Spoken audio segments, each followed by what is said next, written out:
दिल्ली के शिक्षा मंत्री आशीष सूद ने प्रेस वार्ता कर आबकारी नीति मामले को लेकर आम आदमी पार्टी पर निशाना साधा।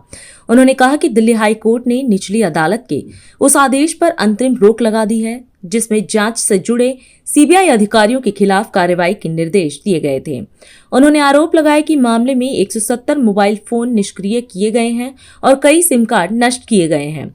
साथ ही कहा कि सीएजी की रिपोर्ट में शराब नीति से 2000 करोड़ रुपए से ज्यादा के नुकसान की बात सामने आई है। सूद ने कहा कि आम आदमी पार्टी का कट्टर ईमानदार होने का दावा अब बेनकाब हो रहा है। हाई कोर्ट ने लोअर कोर्ट की टिप्पणियों पर स्टे दे दिया है। फैसले ने और टिप्पणी ने यह साबित कर दिया है कि लोअर कोर्ट में जिस प्रकार का घटनाक्रम हुआ और सेल्फ एक्सोनरेशन का जो काम आम आदमी पार्टी ने शुरू किया, खुद ही अपने आप को तथाकथित रूप से कट्टर ईमानदार कहने का, they started celebrating too early. आज जब सीबीआई ने अपनी अपील दाखिल की, अपनी कार्रवाई दाखिल की हाईकोर्ट में, तो दिल्ली की हाईकोर्ट ने सीबीआई के कर्मचारियों के खिलाफ की गई टिप्पणियों पर रोक लगा दी। और यही आम आदमी पार्टी का पूरा क्लेम था कि सीबीआई का मिसयूज किया गया, ये तो केस ही नहीं था। आप सबने एक रिपोर्ट किया, 170 मोबाइल, 170 मोबाइल्स तोड़ दिए गए, फेंक दिए गए। 43 सिम कार्ड मनीष सिसोदिया ने डिस्ट्रॉय किए। ये आपके सामने, ये 43 मोबाइल सिम कार्ड्स डिस्ट्रॉय किए गए। फिर ये सीएजी की रिपोर्ट थी। सीएजी की रिपोर्ट का page number 99, loss amounting to rupees 2002.68 crore. CAG की रिपोर्ट में ये टिप्पणी की गई, 2000 करोड़ से ज्यादा का नुकसान। इसके अतिरिक्त मतलब कितनी सेल्फ एक्सोनरेशन करने की जल्दबाजी थी।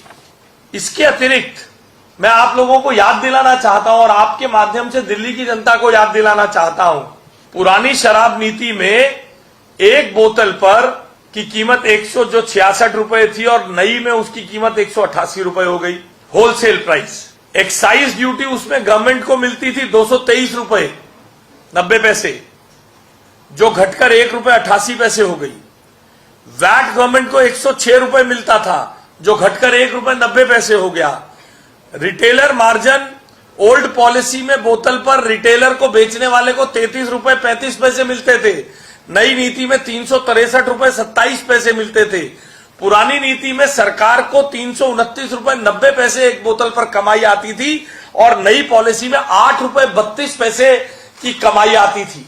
इसीलिए पहली घोषणा के तुरंत बाद इस नीति को वापस भी लिया। और फिर भी ऑडेसिटी आम आदमी पार्टी की ये थी कि भ्रष्टाचार तो हुआ नहीं। आज हाईकोर्ट ने भी टिप्पणी कर दी। आप सबने देखा, इसी बिल्डिंग में रात को 3 बजे तोड़ कर वीडियो जारी किए गए कि कैसे अफसरों से कमरे से साक्ष्य निकाले गए। नो वन किल्ड जेसिका, कोई भ्रष्टाचार नहीं हुआ।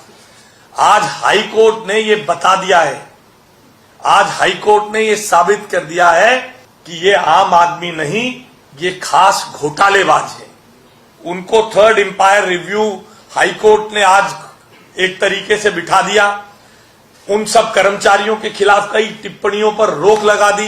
ईडी का पीएमएलए के केस को लोअर कोर्ट सुनेगी नहीं जब तक हाई कोर्ट में फाइंडिंग पूरी नहीं हो जाएगी।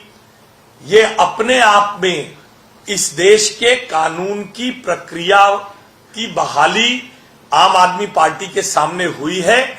कानून अपना काम करेगा, हमें पूरा विश्वास है।